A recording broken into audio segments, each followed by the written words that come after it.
Rules Committee will come to order. I hope everyone on the committee,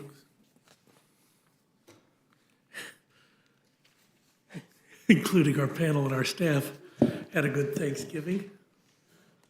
I'm going to move that away a little bit.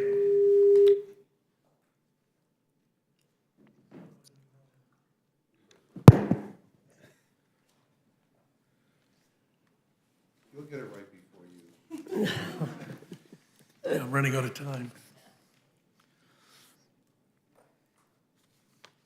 So having been around for a few Decembers after Election Day, I can speak from experience that time with friends and family is a blessing and always important when we reach the final stretch in Congress. Today, the House Committee on Rules will consider two important bills, H.R. 5349, the crucial Communism Teaching Act, and H.R. 7198, the Prove It Act. Each of these bills address critical issues related to our children's education and to federal regulations. The first, the crucial Communism Teaching Act, addresses the alarming rate by which our youngest generations are unaware of key facts about current and historical communist governments. A report recently found that half of Gen Z students were unaware that the Chinese Communist Party is responsible for more deaths than Nazi Germany. A quarter of Gen Z students hold a favorable opinion of communism, and nearly 20% think that communism is a better system of government than capitalism. This is a failure of our education system and should be addressed as this generation moves to become our future leaders. H.R. 5349 addresses this failure by ensuring the school curricula address the atrocities of communist governments and their complete mismatch over the ideals of our constitutional republic. The bill received bipartisan support in committee markup, and I hope it receives that type of support when it arrives on the floor. The Prove It Act continues the House Republicans' effort to right-size federal government and to eliminate unnecessary burdens on our job creators. For too long, federal regulators have ignored or underestimated the costs that they impose on small businesses. The result is a regulatory state that imposes $14,000 per employee in annual cost. This is on top of the cost of inflation, supply chain issues, energy unaffordability, and the other burdens that the Biden-Harris administration has levied upon American businesses. When we disadvantage our Main Street businesses, communist governments like China will fill the void with their own. I certainly look forward to a robust discussion today surrounding these bills, and will now yield to Ranking Member McGovern for any comments he chooses to make. Well, okay, let me do this. Well, thank you, Mr. Chairman. And as this Congress draws to a close, we have two more bills before us this week. First, H.R. 7198, which gives special interests yet another leg up. This bill would allow big trade associations to target broad swaths of essential regulations that exist to protect the health, safety, and well-being of the American people. I mean, give me a break. To put it plainly, this bill is a giveaway to large corporations at the expense of the very processes that keep us safe. I think it's a bad deal for Americans. Then we have H.R. 5349. This bill claims to provide institutions with resources to help inform high school students of the detrimental effects of political ideologies, specifically communism and totalitarianism. Now, let me be clear. In a free country, we aren't afraid to debate ideas. I think when you subject communism and totalitarianism to scrutiny, they fall apart, and we're not afraid of that debate. But I am worried about, what I am worried about is that this bill deliberately omits fascism. Why? I mean, Ranking Member Scott, from my understanding, offered an amendment to include fascism as one of the ideologies we condemn. Republicans rejected it. Why would they do that? Communism is bad, totalitarianism is bad. What about fascism? Can't we all agree that fascism is bad? I guess not. Maybe we'll get some clarity today on why that is. Fascist regimes ban books. They scapegoat immigrants. They give blind allegiance to a lawless leader, not bound by the will of the people. Isn't that something we should all reject as Americans? I guess based on this text before us today, the answer is apparently not. I find that pretty frightening and pretty hypocritical, but that's me. With that, Mr. Chairman, I yield back. Chair thanks the gentleman. Gentleman yields back. Without objection, any prepared statements that our witnesses may have will be included into the record. I do want to welcome our first panel, Chairwoman Fox from the Committee on Education and the Workforce. Chairwoman Fox, I welcome your testimony. Thank you, Mr. Chairman, and I'm glad to be back in front of the Rules Committee. And I, too, hope everybody had a wonderful Thanksgiving, and we've got 3 weeks ahead of us and ready to tackle the last work of the year. Communism has a long, dark history of political suppression, persecution, and violence. It has led to the deaths of over 100 million victims worldwide and currently tramples the human rights of over 1.5 billion across the globe.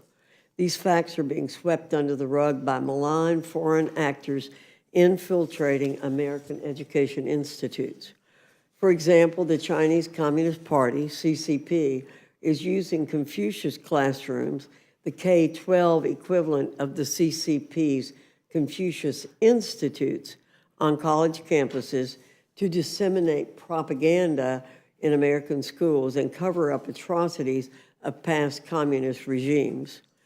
Over 500 K-12 schools across the United States have allowed the CCP to establish itself in their halls under the guise of Confucius classrooms, which have been especially concentrated close to U.S. military bases.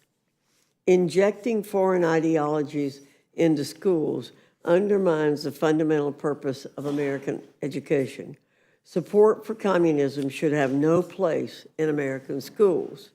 Yet, 28% of Gen Z hold a favorable opinion of the term communism, compared to just 6% and 3% for boomers and the silent generation. 18% of Gen Z thinks communism is a fairer system than capitalism and deserves consideration in America, and 19% of Gen Z believe that dictatorship is the best political system, compared to only 3% of the silent generation. But, Mr. Chairman, there's good news. Republicans have a solution to help address these troubling statistics. H.R. 5349, the Crucial Communism Teaching Act, authored by Representative Salazar, will help educate high school students about the dangers of communism and how these systems are contrary to the founding principles of freedom in the United States. Communist influence and infiltration in our schools is real. Students need accurate information about how dangerous these ideologies are. By passing this bill, Congress can send the message that it stands against hate, indoctrination, and radicalization of America's next generation of leaders. Thank you, Mr. Chairman. I yield back. Chair thanks the gentlelady. Gentlelady yields back. The ranking member, Mr. Scott, is recognized. Well, thank you, Mr. Chairman, and ranking member and members of the committee. I'm here to speak on H.R. 5349, the Crucial Communism Teaching Act. This bill would provide the Victims of Communism Memorial Foundation with the resources to create a curriculum that informs high school students about the detrimental effects of communism, totalitarianism, and similar political ideologies. While the federal government does not dictate school curriculum, Congress has, on occasion, provided institutions such as the Smithsonian with the resources needed to create curriculum on important matters for schools to access at their discretion. In 2020, Congress passed the Never Again Education Act, which authorized the U.S. Holocaust Memorial Museum to develop and disseminate teaching resources on how and why the Holocaust happened. That bill passed the House 393 to 5 and the Senate unanimously, And I would note that the law's authorization has expired, and our committee has reported a reauthorization unanimously this year. However, this bill hasn't been brought up for consideration, and we would ask you to see if you could do what you could do for that bill to be considered. Instead, we're considering today H.R. 5349, a bill that members of the minority raised valid concerns about during our markup. I hope that between the vote in committee and the floor, the majority would have addressed at least some of our concerns. Regrettably, they have not. As such, I feel that I must reiterate those concerns as well as those of other committee Democrats about H.R. 5349. Though the bill claims to encourage comprehensive analysis of communism and totalitarianism, it is silent on key issues related to these subjects that are also necessary to teach in our classrooms. For example, the bill neglects to mention our country's long history of using the label communism to inflame, scare, and pit Americans against one another. If we want students to examine the effect of communism on the world, I would be negligent and also not warn them against the dangers of the House Committee on Un-American Activities, the vitriol of Joseph McCarthy, and the negative impact of the Red Scare on many innocent Americans, particularly those seeking racial progress in the Civil Rights era.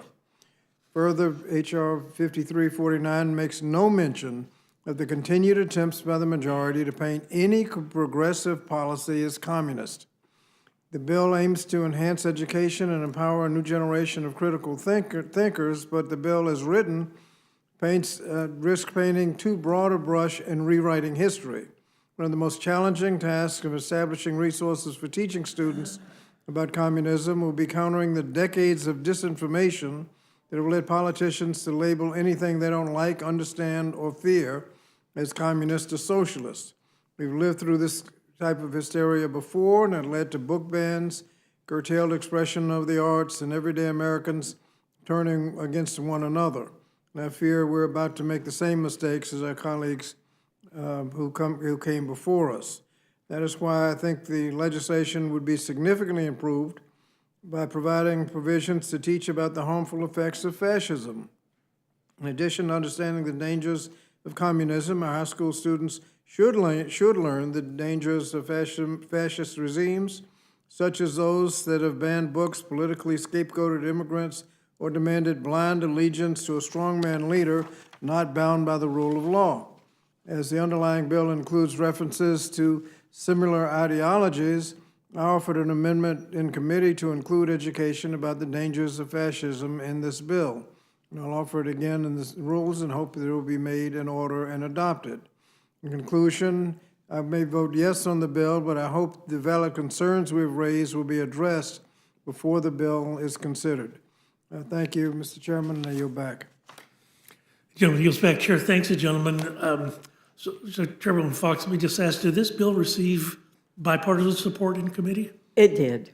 It was not quite unanimous, but most of the Democrats voted for it. And the ranking member suggested that he may vote for it on the floor. He voted for it in committee. Very well. I have no further questions. I'll yield to the gentlelady from Minnesota for questions. I have no questions. No questions for the gentlelady, Mr. McGovern?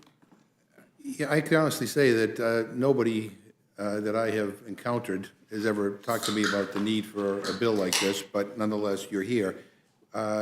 Chairwoman Fox, would you have any objection to making in order the amendment or amendments that the ranking member has wanted to bring forward? I mean, it is kind of curious that his amendment to add fascism to this bill went down. I find that stunning. I don't know whether that means that people think fascism is okay, but fascism and fascist governments have been responsible for the deaths of millions of people on this planet, and they have, subjected people to the most horrific crimes. Is there a reason why?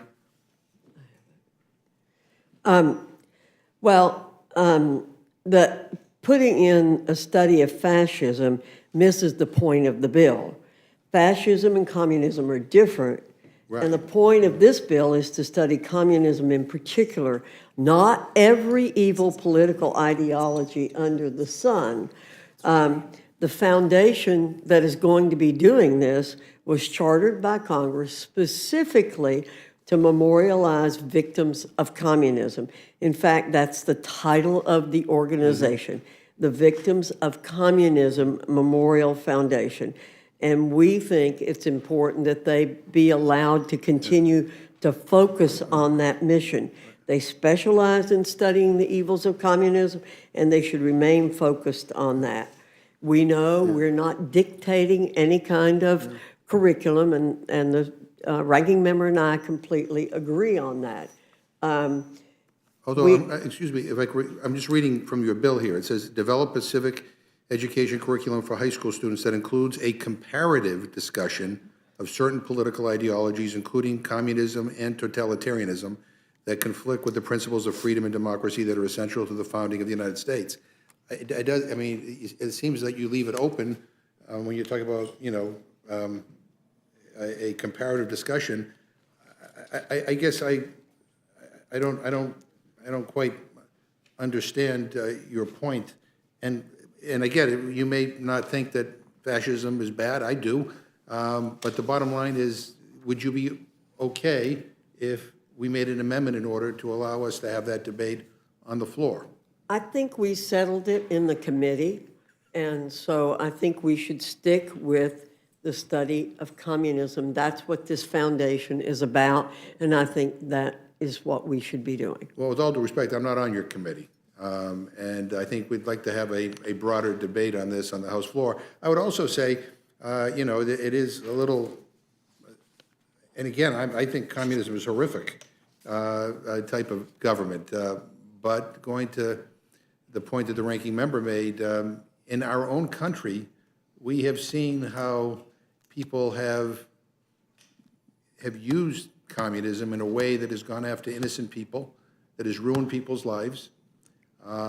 Where people had nothing to do with communism, it would seem to me that that would be relevant to the discussion in any kind of educational institution, and that there's no mention of that here. Again, I don't know if that's purposeful, but if we're going to, we just went through a campaign, and the president-elect multiple times referred to members of my party as communists. So some of us are a little concerned that, that this may be paving the way for a situation where we end up with another kind of Red Scare situation on our hands. So that's why some of us are a little cautious and insistent that there be more clarity in this bill. But I assume from your answer that you're not open to any amendments, that you believe your committee. Well, it's up to the Rules Committee to consider any amendments that are offered, but we think the bill is focused as it should be focused because of it going to the foundation. And by the way, let me make it clear, I think fascism is horrible. I don't want anybody to get the notion that since I have not responded to your comment. And fascism is a growing movement in the world today. Mr. Scott, I don't know if you want to add anything, or? Well, I think the nature of the bill now is it teaches a little piece of different forms of government. I think it'd be more revealing if you taught more. And fascism certainly would be one of the specific forms that should be discussed. Yeah, and leaving it out is conspicuous. And in the bill, there's really no definitions of any of these terms in a way that provides any clarity. And again, I go back to what was said on the campaign trail. And so I, for one, am concerned about the lack of clarity in this bill as we move forward. But anyway, I won't belabor the point. It's great to see both of you. I yield back. Gentleman yields back. Chair thanks the gentleman. The gentleman from South Carolina is recognized for questions. I'll be brief. I know Heritage has expressed some concern about, not expanded it into Marxism and other things. But really, this boils back to the states, correct? And this is just a suggestion, no federal dollars, no committees to Correct. form another committee. Correct. Is involved. This is just going to suggest that the states implement it. They can do it, but they not can do it. Bobby, do you have a? Yeah, well, the federal money will help fund the study, but as you have just suggested, there will be no mandate that any state or locality adopt whatever product is they come up with. There's no funding in the bill, though. There's no funding other than for the study.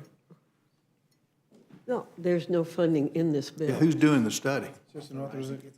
There's no funding in the bill. Okay. There's no funding at all? No, sir. So there's no, okay. No, sir. There's no funding in So the South bill. Carolina can look at it and say if we want to, and it's voluntary for the students. Yes, that's exactly right. They would go to the Communism Memorial Foundation to pick up any curriculum that they were concerned about. And you're exactly right. I'm a firm believer in federalism. I do not want the federal government mandating any kind of curriculum. It's already in the law that we can't do that. So this is totally up to the foundation to develop the curriculum, and then it'll be up to any state or locality as to whether to use it. Okay, I yield back. Gentleman yields back, Chair. Thanks. The gentleman, the gentlelady from Pennsylvania, Ms. Scanlon, is recognized for questions. Thank you. And as a longtime civics educator, I am absolutely thrilled to hear members of Congress finally discussing the need for civics education.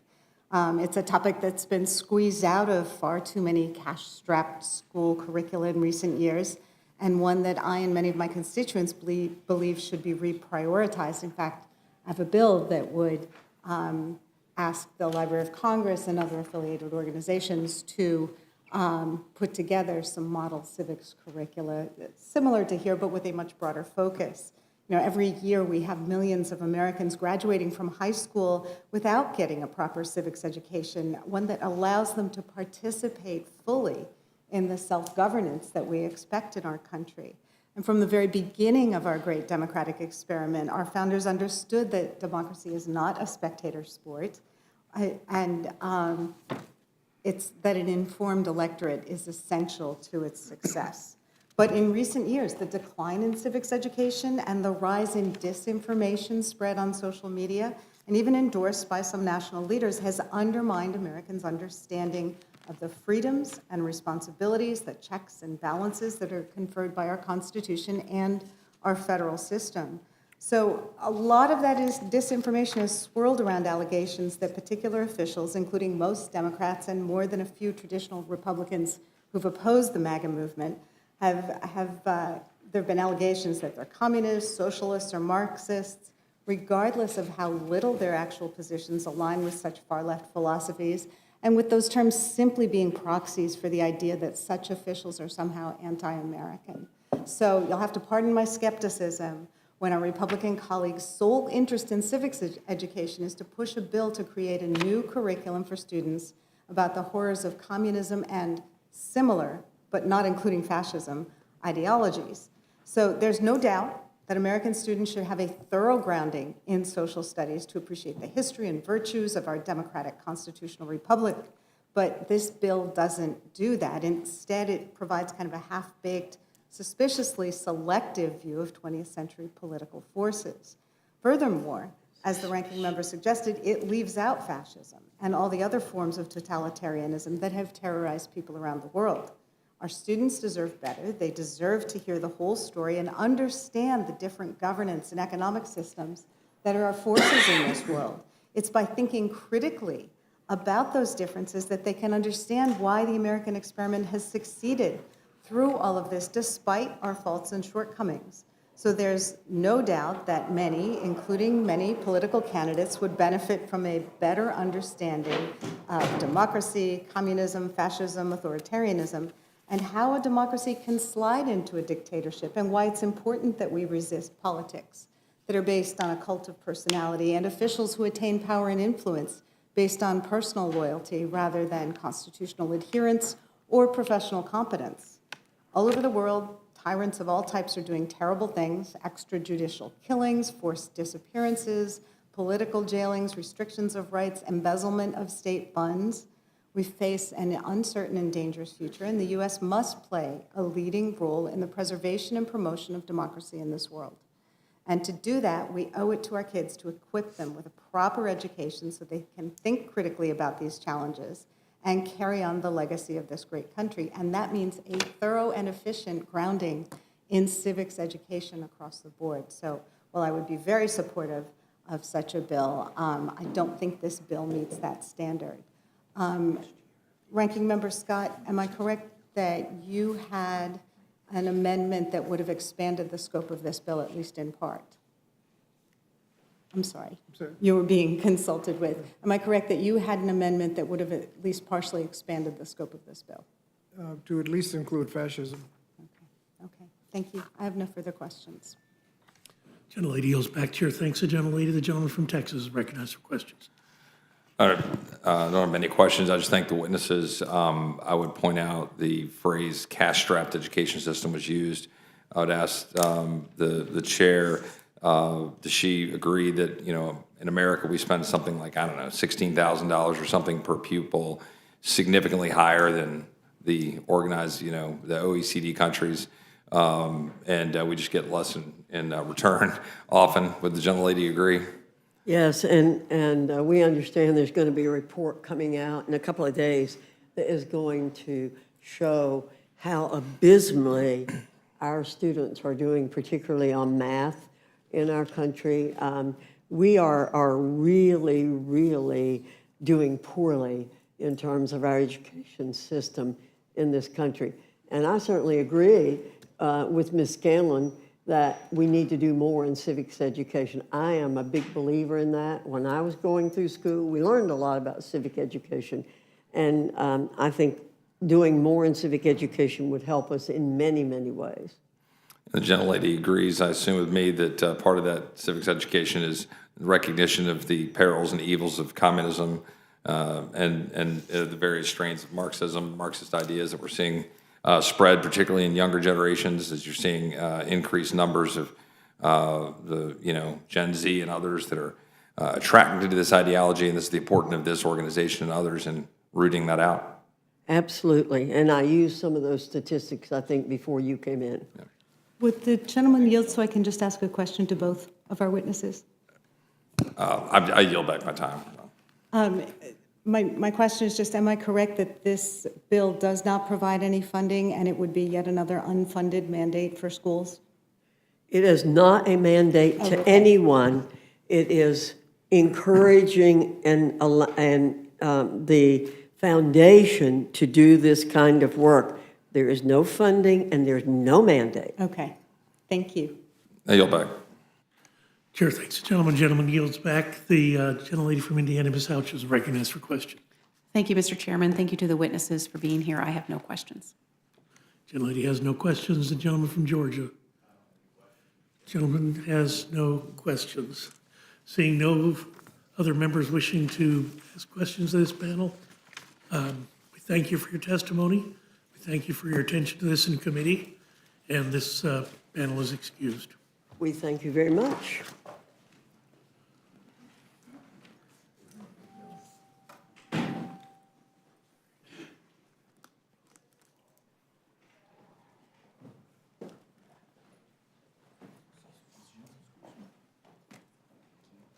Thanks, guys.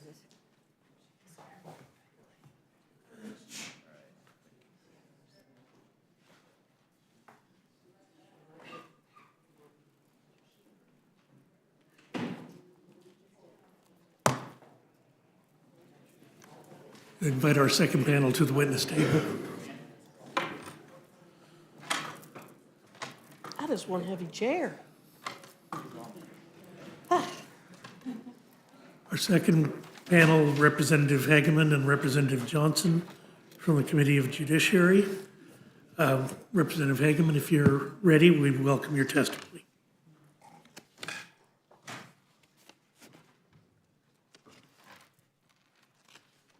Is that on?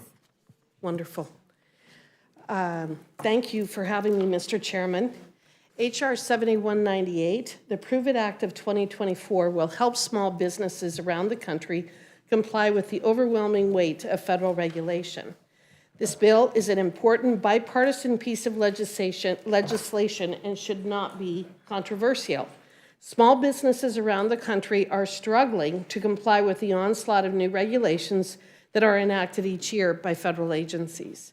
Many small business owners are their own compliance officers, and they often don't have the resources to hire lawyers and compliance professionals to help them stay on the right side of the law. Many of these regulations also have significant economic impact on these small businesses, which result in higher prices at the cash register and higher inflation. In some cases, small businesses never open their doors in the first place because of an insurmountable mountain of regulation. This harms all Americans through reduced competition and innovation in our economy. Faced with the burden of crippling compliance costs and regulations, it is no small wonder that businesses around the country are struggling. Under the Regulatory Flexibility Act, or RFA, agencies are supposed to take the unique needs and attributes of small businesses into consideration when crafting regulations.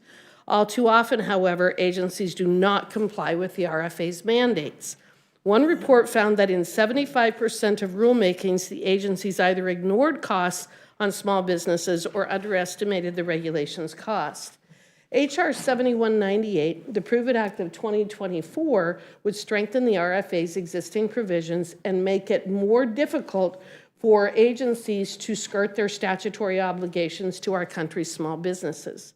The Prove It Act requires agencies to measure indirect costs imposed on small businesses by that agency's regulations and closes the loopholes which allow agencies to ignore the RFA requirements. The Prove It Act also allows small businesses to petition the Small Business Administration, or SBA, to investigate a rulemaking process when a small business owner believes the agency inadequately performed its regulatory analysis as required by the RFA. Additionally, the Prove It Act authorizes the Small Business Association's Chief Advocacy Council to independently investigate a rulemaking agency's compliance with the RFA. Finally, it creates a penalty for rulemaking agencies that fail to comply with the RFA's requirements. These are common sense reforms to ensure that the law Congress passed more than 40 years ago is working as it should. I look forward to answering questions, but before I get to the specific questions, I'd also like to address a specific case study that relates to the USDA's EID mandate. On November 5th, the USDA, or the Department of Agriculture, issued a rule mandating electronic identification ear tags on cattle and bison, which places a substantial burden on small ranchers, and that's when the rule went into effect. The USDA completed a brief 2-page initial regulatory flexibility analysis, which found, using the SBA's guidelines, that the majority of cattle operations in the U.S. are considered small. After acknowledging that the proposed rule would have an outsized impact on small businesses, the agency conducted insufficient analysis based on outdated and incorrect information. This analysis relied on cost estimates created by APHIS, and the agency's estimate undervalues the cost to ranchers, and it has refused to publicly disclose how the costs were calculated. This example of avoiding the RFA requirements resulted in USDA misrepresenting the true and accurate cost of the rule and how the burden is shouldered by small businesses. Further, the USDA and the ear tag manufacturers are wholly unprepared to alleviate the harm caused by the rule. Under the Prove It Act, the USDA would be required to account for the additional, reasonably foreseeable indirect costs that are borne by ranchers because of this rule, costs which the USDA is currently ignoring. Finally, the Prove It Act would give a voice to the ranchers and the organizations which represent them to point out the obvious flaws in APHIS's proposal, flaws which ranching groups and I have petitioned OIRA to review. So with that, I would answer any questions that you may have, and I yield back. Chair thanks the gentlelady for her testimony, and she yields back. Ranking Member Johnson, you're recognized for your testimony. Thank you, Mr. Chairman, for inviting me to testify today about H.R. 7198, the Prove It Act of 2024. Our constituents again and again report that their household budget, like the cost of groceries, the cost of gas, the cost of housing, that's their top concern. But instead of helping families put food on the table, fill up their car, or afford a home, we're wasting time on a bill that would do nothing but help big businesses continue to rake in record profits while raising prices on everyday Americans. The Prove It Act proves to the American people that the majority does not care about them and their everyday costs. Instead, it proves that the majority care most about helping big business to undermine the rules and protections that keep us all safe. This bill is a Trojan horse. It will allow members of Congress to say they care about small businesses, while in fact, the bill would allow large trade associations to undermine, delay, and roll back critical protections that keep us safe and keep our costs low. For over 40 years, our public agencies have been required by law to take small entities into account. It has already been shown that this law has been perverted to allow well-resourced companies to push back on necessary updates to our rules. And yet, the majority is here today asking us to double down on this mistaken law and create more opportunities for big corporations to stop the rules that they oppose. This bill is a slap in the face of small businesses and the Small Business Administration. This bill gives the SBA more work, but allocates no money for these new duties. Even the Trump administration's second-term playbook, Project 2025, notes that what the SBA needs is more resources, not more responsibilities. Project 2025 recommends that the SBA, quote, receive a big increase in funding and staffing, end quote. This bill, Mr. Chairman, does not do that. Even without allocating the funding the SBA needs to the agency, the bill would also fail on creating cost savings at the federal level. The Prove It Act would cost the federal government millions of dollars. The CBO estimates that this bill would increase direct spending by $10 million and add $17 million to the deficit. The small businesses in our districts are job creators. They are the backbone of our towns, cities, and states. They create opportunities for their neighbors. We should always be looking for ways to ensure that our small businesses can thrive, but this bill would not help them. This bill would instead create uncertainty and chaos for the small entities that spend valuable time and resources complying with the protections that keep their workers, their products, and their businesses safe and successful. Our public agencies are responsible for writing rules that protect our communities from harm. They make sure that the toys our children play with are safe. They make sure that the vehicles we drive and the buildings we live in are up to code. They make sure that the legislation we pass in Congress, tackling issues like public health, are implemented as we intend. The Prove It Act gives the Chief Counsel in the Office of Advocacy unilateral and unreviewable authority to exempt large parts of the business community from proposed rules and suspend the operation of rules that have been finalized in the last 10 years.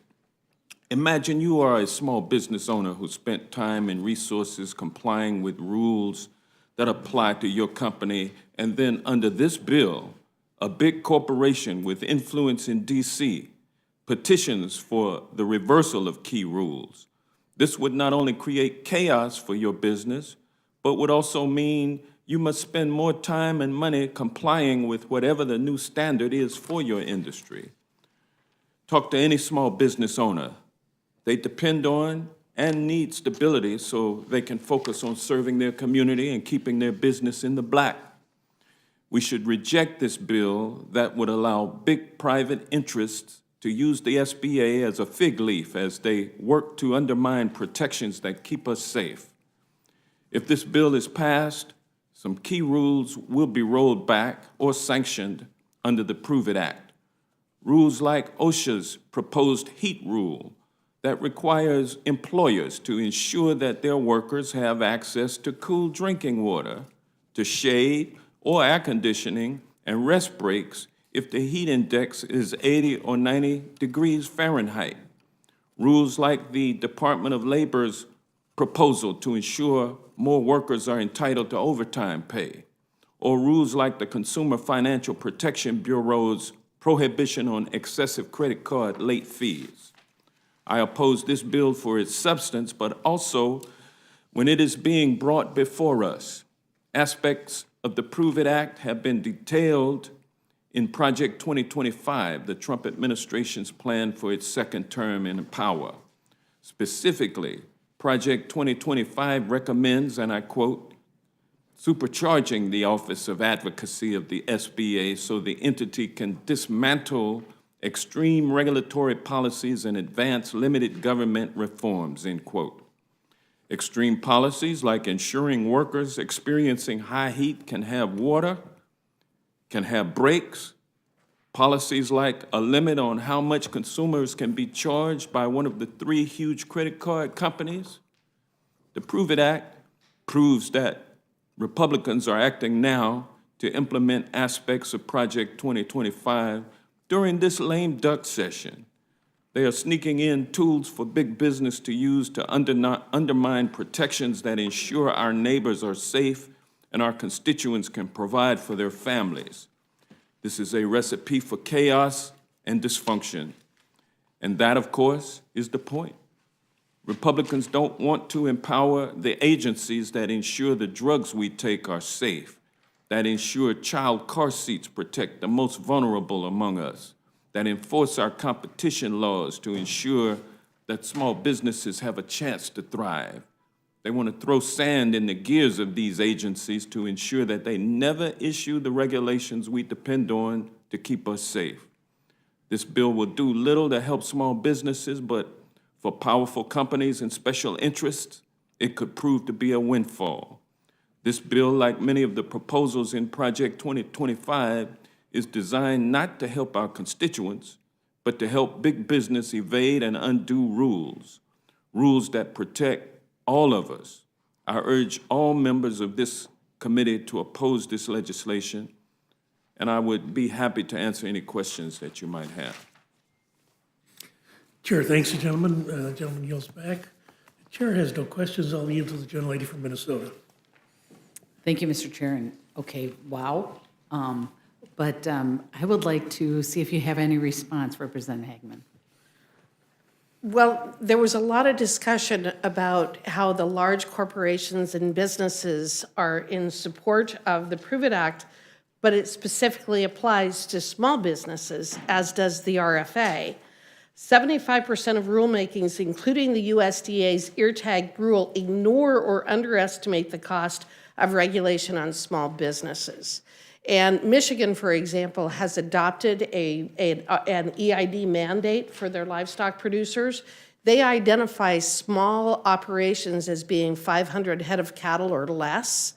And yet, since they've adopted that rule, they have put about 40% of their small operators out of business by just that rule alone. In fact, in 2013, the USDA estimated that if they did adopt a full-blown EID mandate, it would cost between $1.2 and $1.9 billion. And the majority of that would be borne by our small businesses. The Regulatory Flexibility Act applies to small businesses that are defined in the Act itself. So we're not talking about a Chevron or a Capital One. We're talking about small businesses such as your local grocery store, your rancher, your farmer, your gravel company, those kinds of entities. The RFA was actually a bipartisan response to the ever-growing problem facing small businesses and this one-size-fits-all agency rulemaking, and was meant to address the disproportionate impact of federal regulations on small businesses. One of the problems that we have is that the agencies basically take a box-checking approach to the RFA's requirements, with the Department of Labor and the EPA being especially the worst offenders. In fact, the EPA is authorized to impose heavy-handed fines of up to $59,000 a day for individuals and companies that they claim violate EPA regulations. And an example on a small business under those circumstances is I once represented a farmer in northern Wyoming who moved an irrigation ditch on his property. He affected 2.1 acres of land on his own property. And at the time that we went to trial, because the EPA claimed that he had to have a 404 permit, which he didn't, we actually won the case. But the EPA claimed that he had to have a 404 permit to be able to move an irrigation ditch. They claimed that irrigation ditch was the navigable water of the United States.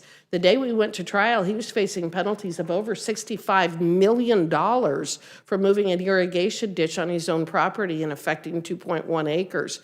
That's what we're trying to do with the Prove It Act, is we're trying to actually force the agencies themselves to comply with existing law and issue legitimate cost analyses. It may surprise you, but when these agencies estimate the cost of the regulations that they are adopting, they on average underestimate them by 40%. So when they come out and say that a regulation is going to have a $100 million impact on the economy, we can assume it's a minimum of $140 million. And so that's the kind of thing that we're trying to address with this, is we're trying to force the agencies to actually be transparent and accountable for the real cost of their regulations, and we're especially focusing that on our small businesses. And thank you, and I appreciate that.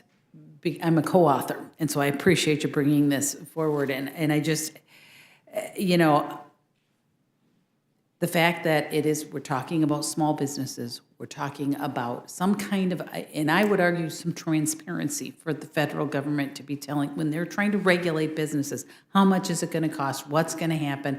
I think that's a good thing, and I would argue we're not wasting time. We are trying to help small businesses. We are trying to help the American people who are overwhelmed with regulation, and businesses that are. And so I appreciate, and just, there was lots in Mr. Johnson's statement that talked about rules being rolled back, big private interest, extreme policies, and implying that our drugs are going to be less safe and all of that. And I just don't see that happening, because we are talking about small businesses. We are talking about questioning, not eliminating, but they will then have the ability to question and find out what's really happening with these regulations and the cost of them. And so I appreciate you bringing this, and appreciate you being here and answering the questions. And with that, I will yield back, Mr. Chair. Chair, thanks, the gentlelady. Gentlelady yields back. The gentleman from Massachusetts. Just briefly, Ms. Hageman, Chairman Jordan wrote to this committee asking that we provide for consideration of this bill under, quote, an appropriate rule, end quote. Now, it's my understanding that this bill violates the Republicans' own cut-go rule. As Mr. Johnson pointed out, this actually increases direct spending, and it increases the deficit with no offset. In other words, it costs money.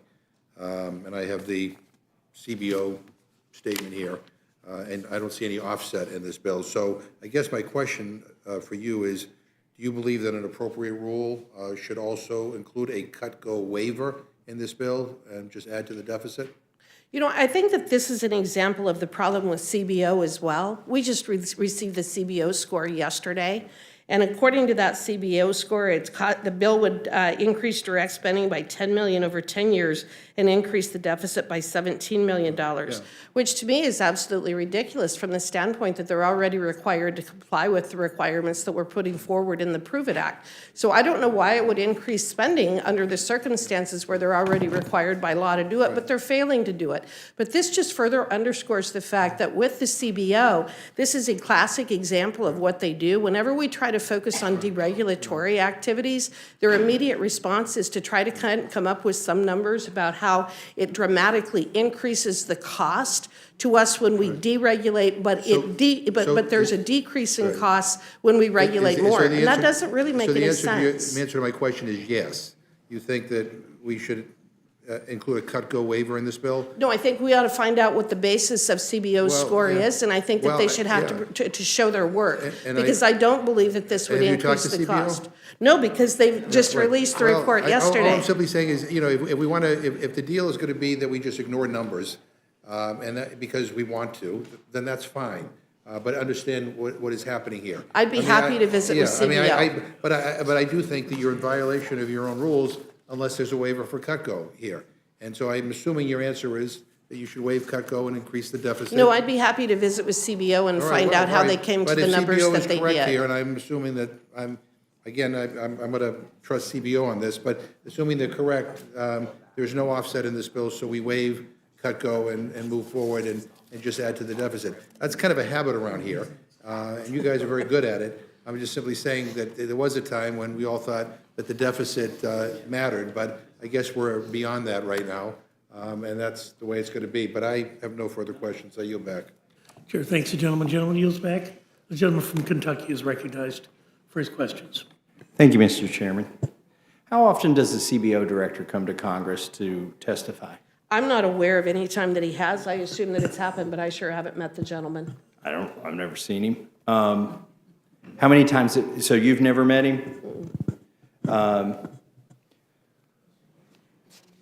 When did you get a copy of the CBO score? It just came out yesterday, which is before we were even back in session, despite the fact that they've had this bill for several months. Isn't that crazy? I mean, we struggle to get 3 days to read a bill here, and then on the last day, in the last 24 hours, the CBO comes up with something to throw everything out of whack. Intentionally so, I would argue. Would the gentleman yield to me for 1 second? No, I heard plenty from you here earlier. No, all right. I'll get her to yield to me. Can somebody fix the audio? Are you an engineer? Yeah. Don't put it close. I am now. Just don't put it so close. Maybe we should get the CBO director to come to the Rules Committee. It's probably not a bad idea. How is the CBO director hired? I understand that it is with the Speaker, and Speaker Pro Tem are the ones that make the decision to hire the CBO director, so we could change him. And how long have we had this CBO director? He's been there for a while, I believe. Just the brief research that I was able to do today after getting the 11th hour CBO score, I believe he's been there for several years. It seems to me like over the last couple of years, we've had some really crazy arbitrary constraints put on us because of the CBO at the very last second. And they've had these bills for a long time, and then at the very last minute, they come in and say, oh, there's this or there's that, and then you have to conform to it. I find it interesting that the CBO, whenever they score something, if you try to deregulate something or cut spending, they find a way to score that as spending more, whereas when you spend more, they try to say that that's going to save money. And I've got examples of different places and different areas where they have been so completely out of whack by 100%, 130%. For example, claiming that Medicaid expansion, their projected enrollment was 13 million. It ended up being 19.5 million. And that doesn't even include 16 of the states that they assumed would be increasing. So what you have with like Obamacare, they intentionally underestimated the number because they needed to keep it below $1 trillion because President Obama said he wouldn't sign anything that was over $1 trillion. So they manipulated the numbers in such a way to keep it under $1 trillion. But we all know that it's one of the biggest drivers of our deficit that we have right now. And that's largely because the CBO so dramatically failed to adequately calculate the cost of what Obamacare would do and what Medicaid expansion would do. That's just one example. I've got many examples where CBO has absolutely failed to adequately assess the cost. I think with the issue of getting rid of the Department of Education, for example, they claim it would cost millions and millions and millions of dollars to get rid of an agency. That makes no sense at all. You're getting rid of an agency that costs us $80 billion a year, and yet it's supposed to cost us more money if we get rid of it. That just is absurd. I remember that example. That was one of my amendments I think it was to HR 2, which was whether the Department of Education should exist or not. And the CBO said it would cost more money to eliminate a department. And I think that has something to do about their time horizons or something. But how do we ever hold them accountable when they forecast one thing and then they're off by a factor of 2? Not that I can see, and in fact, as a civilian, before I became a member of this body, one of the things that always struck me was the way that they would score things. And those of us with common sense could see that their numbers were so far out of whack that they never made any sense. For example, when the challenge associated with Obamacare came up in 2010, and I remember it very well, we were looking at the numbers, and the numbers never did make sense. But again, they had to keep it under $1 trillion. So from my standpoint, it's become a very political organization that protects growing government, but never adequately assesses the value of cutting government. So we're always moving and ratcheting one way, which is to make government bigger and bigger and bigger, while they say, well, that's not going to cost us much money. But whenever you try to cut government, such as this, actually forcing the agencies to follow the RFA, they come up with these enormous numbers that make no sense because they're supposed to be complying with the law right now. So I'm looking at some tweets that the CBO director made. One of these says basically every word Ted Cruz said about tax policy was wrong. Wonder if he was misleading on other things like his campaign loans. This sounds like a political hack, really. That's not very bipartisan, is it? I wasn't aware of that. And I believe this may have been before he was the CBO director, but it gives us some insight into what his political agenda is. He's got quite a few tweets here with a Politico journalist a few weeks before he was hired. The Politico journalist said, in a letter Monday that was obtained by Politico, Fed Chairman Powell said the Fed's conversations with Goldman Sachs and Morgan Stanley before the release of the stress test results were, quote, procedurally identical to those that happen every year, unquote. And here we have the CBO director replying, a recent parallel, FHFA allowed GSE payments to HERA 2008 affordable housing funds despite earlier pledge to halt money on Treasury draw. Director Watt noted PSPA draw was one-off tax cut impact, so affordable housing money continued. I mean, I don't think we need a partisan person in the CBO. I think it's going to be counter to the mandate.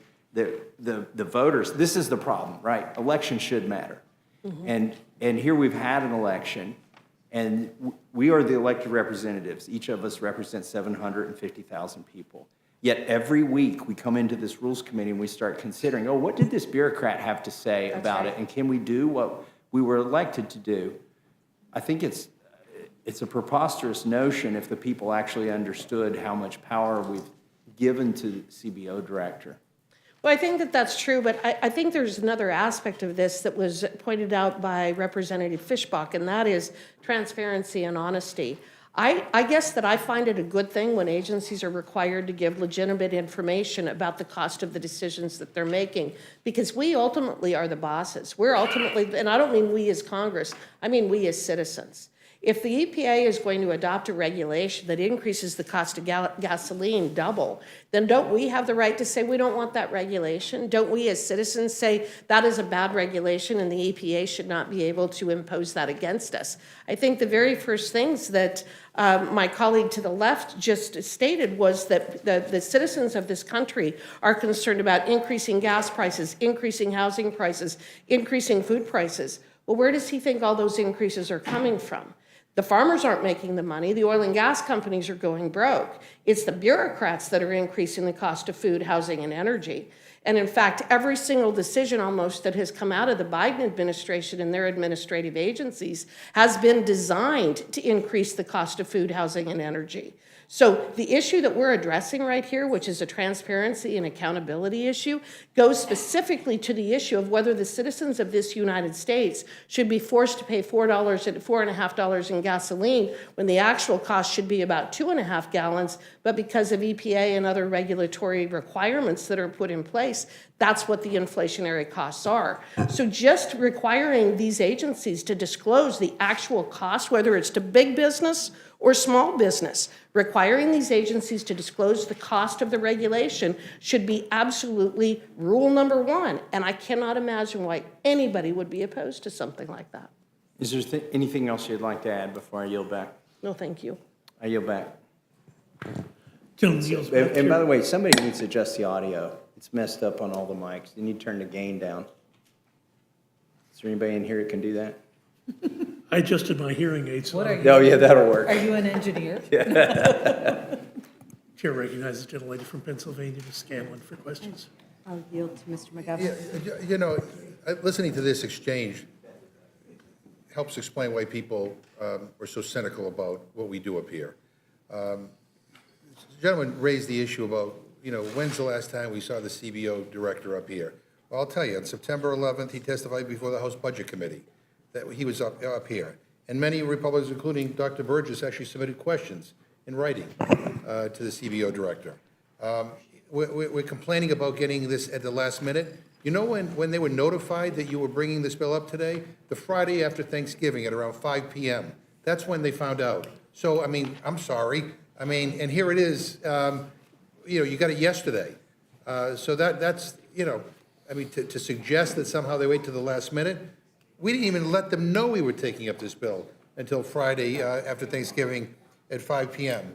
And the other thing is, I mean, we in theory are supposed to support experts to give us analysis about what things cost. Otherwise, we're relying on Fox News or whatever Donald Trump decides to tweet about how much something's going to cost.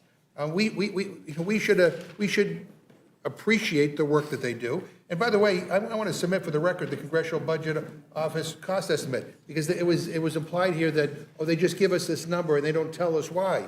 Well, they spell it out here.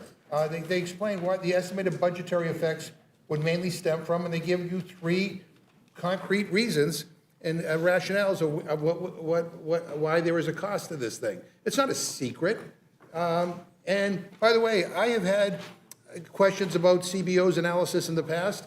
I actually called the CBO director and had a face-to-face meeting with him. Any member can do that. I don't know of anybody ever reaching out to them and not getting a return phone call and not being able to meet with them. But I get it. When it comes to bringing legislation forward, I get my Republican friends on the right, don't care about deficits and don't care about the debt. But some of us do. Because if you want a sound economy, we cannot allow deficits to get out of control. But I mean, this is a pretty simple explanation as to why this costs money. But to suggest that somehow no one ever sees CBO, it's like the Wizard of Oz. I mean, they testified before the Budget Committee. You want to have them come before the Rules Committee? We can invite them. I mean, I don't care. But don't slander the work of an important organization that, quite frankly, is aimed at making sure that our deficits don't get out of control and that we pay for things that cost money. I thank the gentlelady for yielding to me, and I yield back my time to her. Thank you. Mr. Johnson, my recollection as a member of Judiciary with you is that this is one of a series of bills that we've had to consider this term, which tried to undermine our regulatory processes, throwing up additional hurdles, undermining the work that regulatory agencies do, including, in this case, the Small Business Administration, which has to go through an extended process, soliciting public comment, giving all interested parties an opportunity to comment on regulations before they go into effect. And I think one of the big objections to this bill is that it would give counsel for the SBA basically unregulated authority upon anyone coming forward, a small business or a chamber of commerce or whatever, to overturn something that's already been through an extensive regulatory process. Is that one of the problems here? Yes, it's a big problem. Any group that purports to represent a small business could petition this one official, the chief counsel of the Office of Advocacy, to do away with rules that had been established 10 years ago. And so that's why I call it a Trojan horse. You're moving in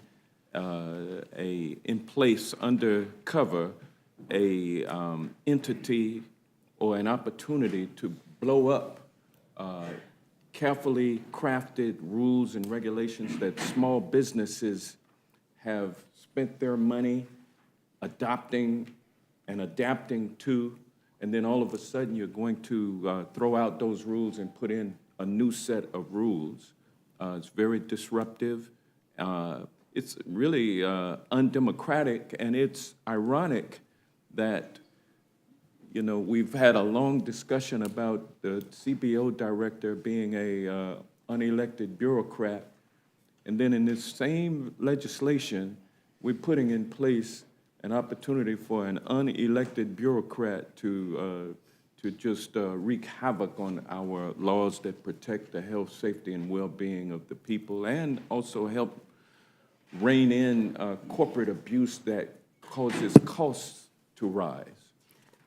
Yeah, I mean, as I was looking at the legislation, I was trying to think about how it would play out. And so, for example, and obviously regulations impose additional costs, but you point out, I think rightly, that if business knows what the regulations are, the certainty of it allows them to move forward. So if, for example, we have a small business that's a toy company and it can get lead-based paint more cheaply, well, complying with regulations that say you can't paint children's toys with lead is going to cost them more. But that's a regulation that we have.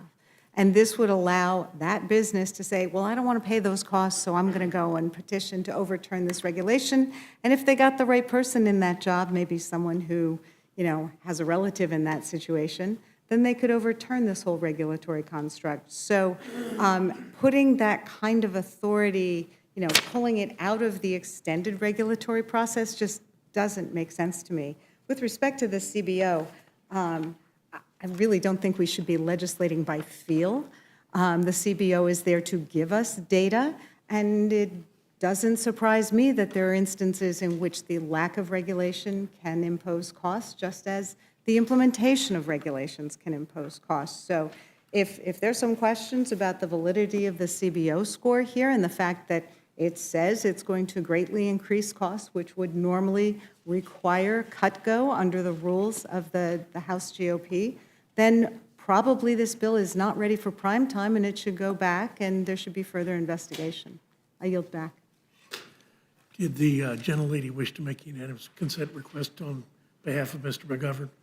I'm sorry. Did you want to make a unanimous consent request? Yes, I would. Without objection, so ordered. Thank you. The gentleman from South Carolina is recognized. Ms. Hagerman, thank you for putting this bill up. You know, the American people spoke loud and clear in this last election. They're sick and tired of elections. They're sick and tired of bureaucrats making rules where they have no idea what they're making. They've never worked in the private sector. They're the burden, and it's unbelievable that the CBO would argue and give numbers like they have, that cutting regulations is going to add to the deficit. It's also kind of strange, at a budget hearing, were you aware that CBO came up with an estimate that the 15 million illegals in this country actually produce income from America? Were you aware of that? No, but I think it tells you everything you need to know. Well, it's laughable if it wasn't so serious. That's where I lost complete faith in them. My question was, how'd you come up with that number? And he went through some analysis. I said, well, does it include the airline flights that taxpayers are paying for? Does it include the medicine that I saw stacked up when I went to McAllen, Texas? No. Well, how'd you come up with this? If you're not including the cost, to put out a number, you shouldn't be putting it out. And so, and like my good friend from Kentucky mentioned, they've kind of their own agency that comes up with their own numbers to fit their own narrative. So I think President Trump is not only going to cut regulations, he's going to put some of these bureaucrats, either let them, if they can't justify the existence, let them go, or put them on $1 a year and let them work in some remote country that they can do whatever they want to do. So I have no confidence that this number's right, and I have no confidence that once they gave the figure on illegals being a plus for this for this country, I said that's it. But And I think that their math on this particular bill itself tells you that it is inaccurate. The CBO claims that the bill would affect revenues by increasing operating costs for the Federal Reserve System, which remits its net earnings to the Treasury, and those remittances are classified as revenues in the federal budget. Based on the costs of similar activities, CBO estimates that the increased costs under the bill would reduce revenues by $7 million over 2025 to 2034. But why does the CBO assume that there's a drop in revenue after the 5th year of enactment? They don't give that information. Right now, our colleagues have introduced a bill called Show Your Work Act, and what that would do would require the CBO to actually show its work so that we're not sitting here guessing as to how they came up with the numbers, as well as going back to Ms. Scanlon's comments about the RFA. There's a couple of things. First of all, the Prove It Act does not authorize the Small Business Administration to review the substantive policy of regulations. It just makes the agencies actually do legitimate RFA analyses. In other words, do the economic analysis of what the cost would be.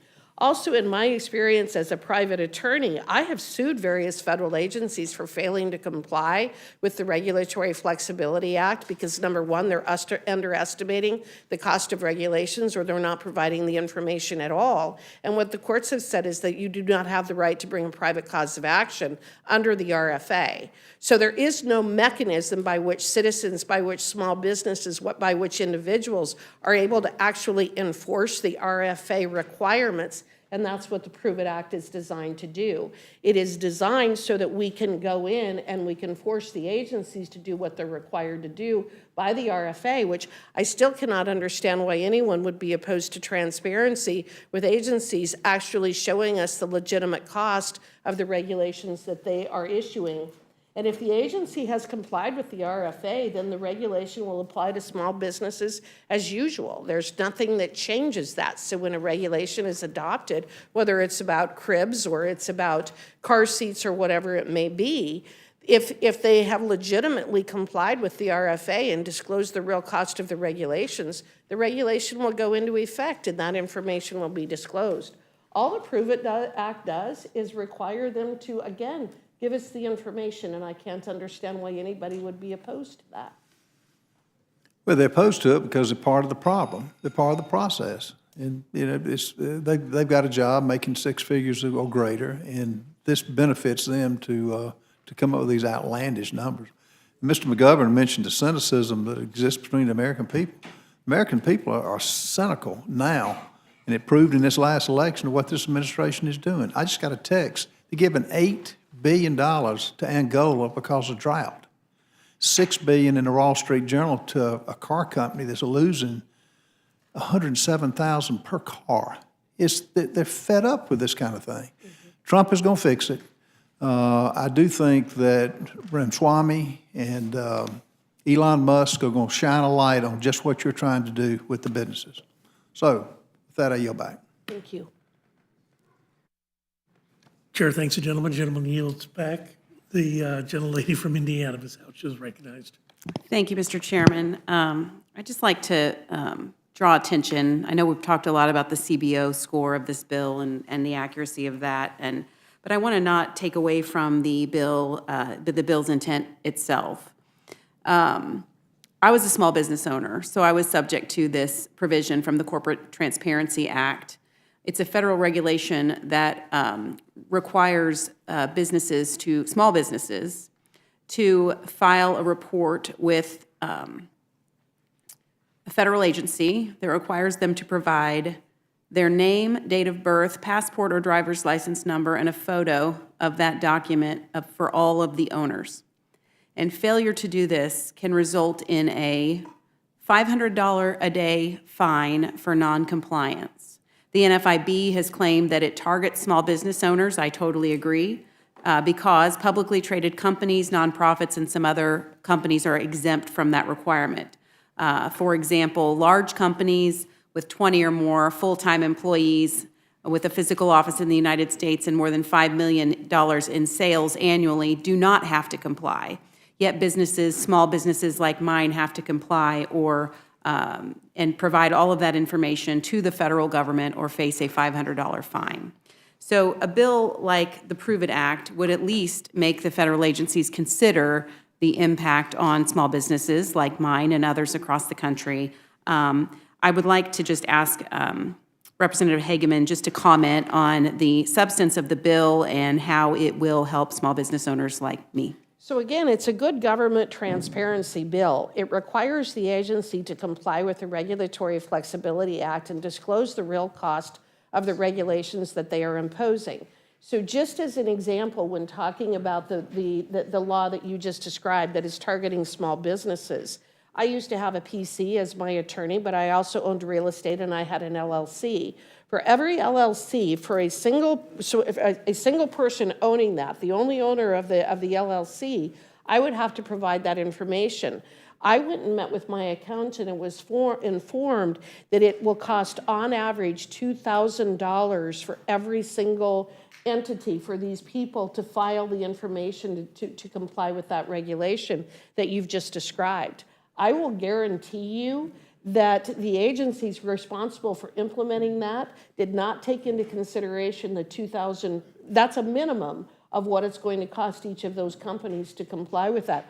I'll guarantee you that they did not include that as an estimate of the cost of the regulations associated with that law when they took that into when they issued that. I will also assure you that if you were to look at their regulatory flexibility analysis, it would not include all of the costs associated with compliance. So again, what we have is right now we have a regulatory burden in this country that is approximately $2.1 trillion per year. That is the impact of federal regulations on every single person, every single business in this country. It comes out to almost $16,000 per household is the regulatory burden in this country right now. All we're saying is that these agencies ought to have to disclose that so that the people who are the ones that actually pay for it actually know where their money is going so that they can vote for the people that they believe are the ones that are either going to protect them or going to protect the bureaucracy.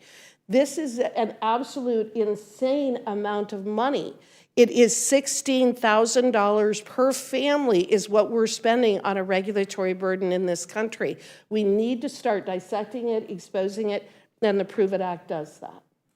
Thank you. I support the legislation. I appreciate your testimony, and I'm looking forward to cutting additional red tape in the next administration. Mr. Chairman, I yield back.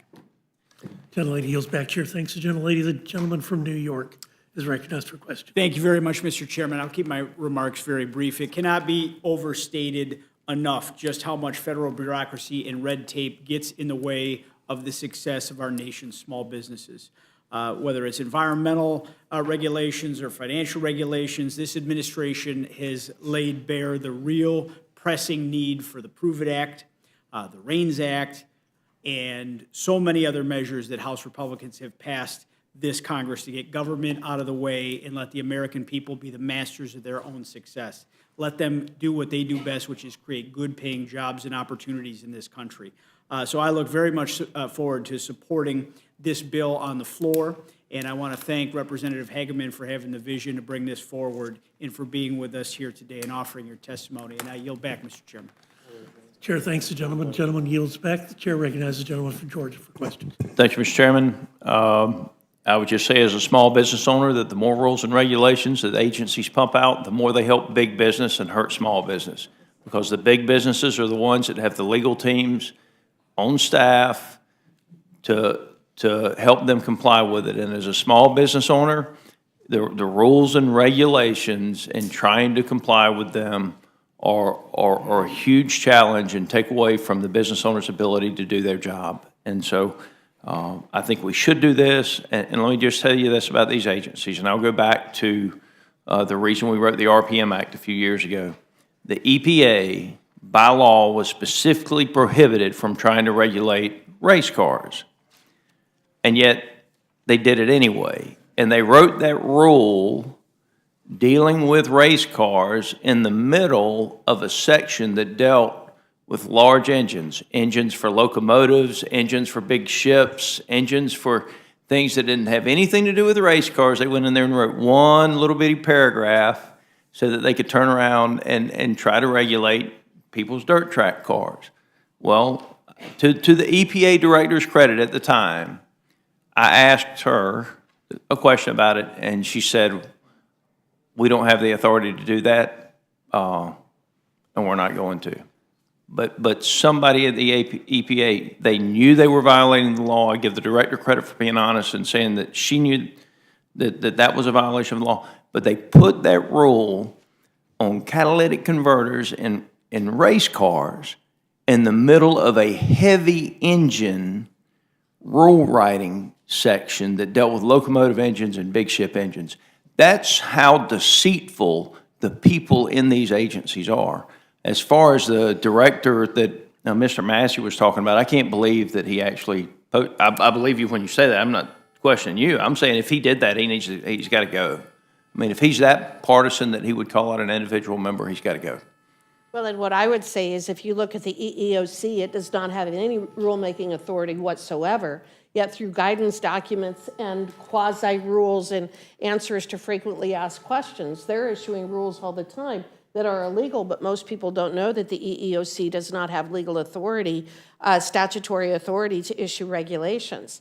The ATF adopted a regulation banning bump stocks, and they did not have the regulatory or the statutory authority to do that, and the Supreme Court has so held. But that's the other thing is we have agency after agency after agency that's actually issuing regulations that are well outside of their legal authority. Let me ask you that from the small business owner standpoint, I agree with you on that. But the man or the family who hired you, did they have to pay your legal bills? Yes, it cost over $1 million, and when I sought attorney's fees from the federal government, after having won that lawsuit, I was not able to get my attorney's fees, but it cost him $1 million in attorney's fees, expert witness fees, and costs. We ended up winning. It was a 2-week trial, but that was an agency that came after my landowner for moving an irrigation ditch. It was a test case for the EPA to try to take control over irrigation ditches under the auspices of the Clean Water Act. But they passed a rule that the court said was illegal or not legal. Their enforcement action was illegal. Their enforcement action is illegal. It cost that American citizen $1 million out of their own pocket. Mm-hmm. Did the agency or anybody at the agency have to pay any of those fees, or did the American citizen? He had to pay it. He had to pay it. So let me give you another suggestion. We need to get to loser pay with these government agencies. Where if the agency finds somebody and they lose in the courtroom, because it's already David versus Goliath when you're going up against a federal agency. But if you're an American citizen and you take on a federal agency and you win, that agency should have to pay your legal fees. We have what's called the Equal Access to Justice Act, and it is supposed to do that. But what I have found in the work that I have done over the years is they will they'll do sue and settle lawsuits with environmental groups such as the NRDC, Sierra Club, and those organizations. But if you have somebody like my landowner, my gravel pit owner, I've represented, my Farm Bureau. When I win those lawsuits against federal agencies, such as delisting the gray wolf population or those things, the courts will not grant attorney's fees to our side of the aisle. We're going to fix that. Thank you, and I yield back. Chair, thanks, gentleman goes back. Yeah, I just have a radical idea. Rather than trashing the CBO findings, let me make a suggestion that we pick up the phone and call them if you have questions. And my second suggestion is that if you want a CBO analysis sooner, don't let them know the Friday after Thanksgiving when you're bringing up a bill. I'm not, with all due respect, Mr. McGovern, I'm not talking about the analysis. I'm talking about the fact that he is posting things on Facebook. I'm not addressing what you're talking about. I'm addressing some of the other things that were said today. I mean, we should actually value objective numbers, and if you have a question with them, you ought to call them. I thank the chairman. I yield back. Thank you. The gentleman yields back. Any further members wishing to question this panel? If not, this panel is excused. Thank you.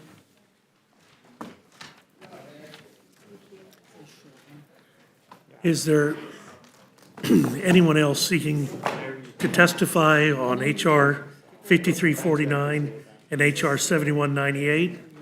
Without objection, this closes the hearing portion of our meeting.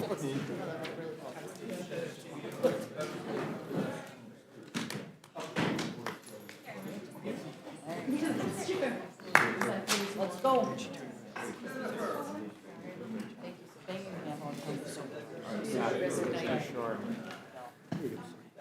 Chair will be in receipt of a motion from the gentleman from Pennsylvania, Mr. Reschenthaler. Thank you, Mr. Chairman. I move the committee grant H.R. 5349, the crucial Communism Teaching Act to structured rule. The committee will come to order. The gentleman's reading a motion. Thanks, Mr. Chairman. The rule waives all points of order against consideration of the bill. The rule provides that the amendment in the nature of a substitute recommended by the Committee on Education and Workforce not printed in the bill shall be considered as adopted, and the bill as amended shall be considered as read. The rule waives all points of order against provisions in the bill as amended. The rule provides 1 hour of general debate, equally divided and controlled by the chair and ranking minority member of the Committee on Education, Workforce, or their respective designees. The rule makes an order only the amendment printed in Part A of the Rules Committee report. Each amendment shall be considered only in the order printed in the report, may be offered only by a member designated in that report, shall be considered as read, shall be debatable for the time specified in the report, equally divided, controlled by the proponent and an opponent, shall not be subject to amendment, and shall not be subject to demand for division of the question. The rule waives all points of order against the amendment printed in Part A of the Rules Committee report. The rule provides 1 motion to recommit. The rule further provides for consideration of H.R. 7198, the Prove It Act of 2024 under structural rule. The rule waives all points of order against consideration of the bill. The rule provides that the amendment in the nature of a substitute recommended by the Committee on the Judiciary, now printed in the bill, shall be considered as adopted, and the bill as amended shall be considered as read. The rule waives all points of order against provisions in the bill as amended. The rule provides 1 hour of general debate, equally divided and controlled by the chair and ranking minority member of the Committee on the Judiciary or their respective designees.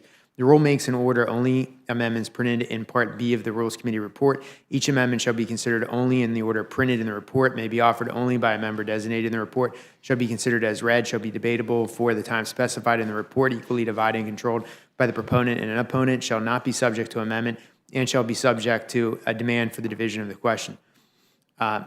It shall not be subject to a demand for division of the question. The rule waives all points of order against the amendment printed in Part B of the Rules Committee report. Finally, the rule provides 1 motion to recommit. Thank you very much. You've heard the motion from the gentleman from Pennsylvania. Are there any Yes. questions or I have amendments? a couple of amendments, Mr. Chair. First of all, I also want to point out for the record on the head of the CBO that the Republican Speaker of the House and the Republican Chair of the Budget Committee supported his renomination.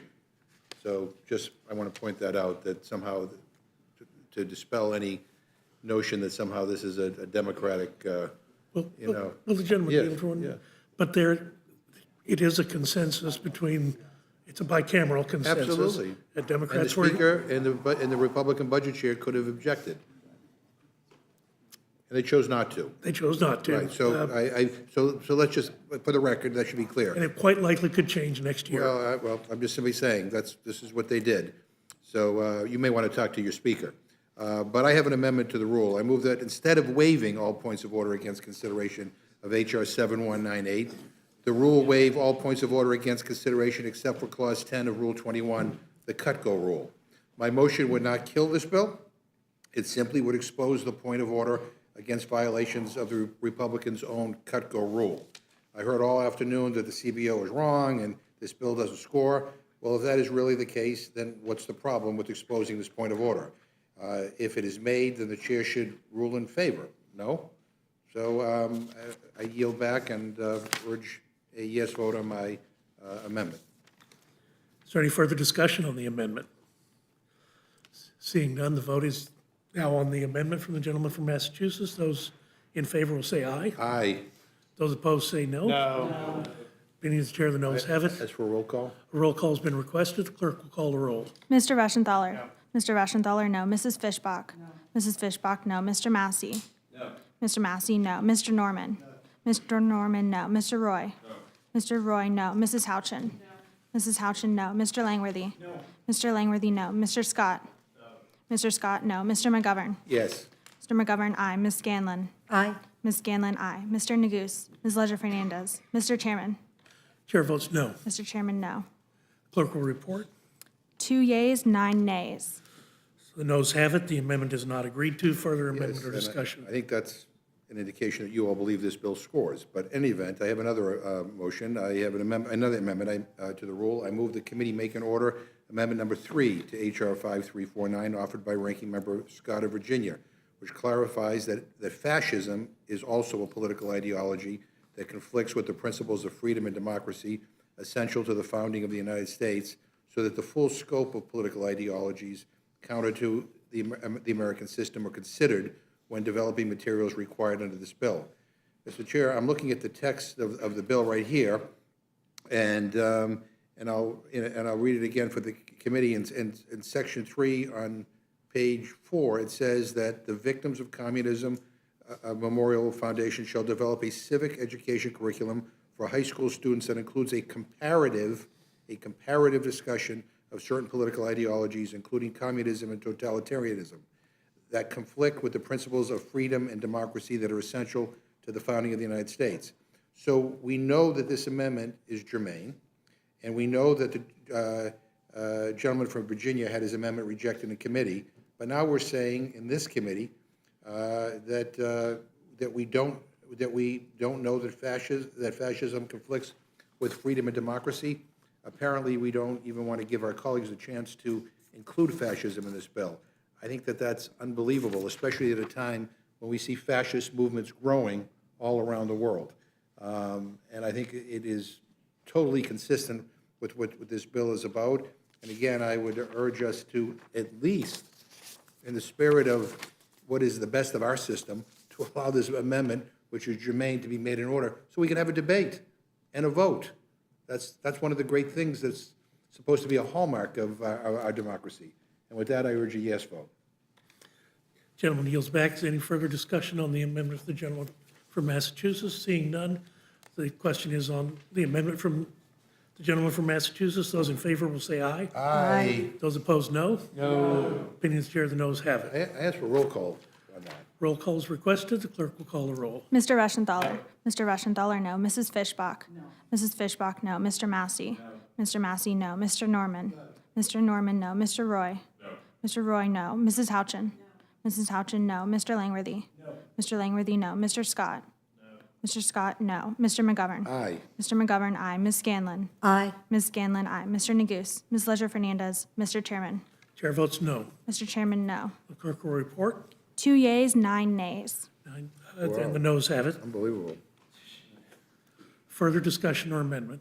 Yes, Mr. Chair, I have an amendment. The gentlelady from Pennsylvania is recognized. I move the committee make in order amendment number 7 to H.R. 5349 offered by Representative Crockett. This amendment would include in the bill's scope education about efforts to undermine and interfere with U.S. federal, state, and local elections by certain political regimes and systems. Mr. Chairman, I know that one of the purported purposes of this bill is to make clear that individuals in other countries are suffering under communist governments today. But what's also clear, and as members of Congress are repeatedly briefed, is that on a regular basis, our election processes are under attack, even as we speak, through propaganda and disinformation campaigns financed and supported by rogue state actors. And that's definitely worthy of being taught to our kids in high school. This amendment is simple, it's germane, and it should be made in order. So I urge my colleagues to support the amendment, and I yield back. You've heard the amendment. Is there any further discussion on the amendment? Seeing none, the question is on the amendment. Those in favor will signify by saying aye. Aye. Those opposed say no. No. Opinions of the chair, the noes have it. I would request a recorded vote. Recorded vote has been requested. The clerk will call the roll. Mr. Reschenthaler? No. Mr. Reschenthaler, no. Mrs. Fishbach? No. Mrs. Fishbach, no. Mr. Massey? No. Mr. Massey, no. Mr. Norman? No. Mr. Norman, no. Mr. Roy? No. Mr. Roy, no. Mrs. Houchin? No. Mrs. Houchin, no. Mr. Langworthy? No. Mr. Langworthy, no. Mr. Scott? No. Mr. Scott, no. Mr. McGovern? Aye. Mr. McGovern, aye. Ms. Scanlon? Aye. Ms. Scanlon, aye. Mr. Neguse? Ms. Leisure-Fernandez? Mr. Chairman? Chair votes no. Mr. Chairman, no. The clerk will report. 2 yeas, 9 nays. The noes have it. The amendment is not agreed to. Further amendment or discussion? Seeing none, the question is on approving the motion from the gentleman from Pennsylvania. All those in favor say aye. Aye. All those opposed say no. No. Opinion of the chair, the ayes have it, and the motion is agreed Ask for to. roll call. Roll call has been requested. The clerk will call the roll. Mr. Reschenthaler? Aye. Mr. Reschenthaler, aye. Mrs. Fishbach? Aye. Mrs. Fishbach, aye. Mr. Massey? Aye.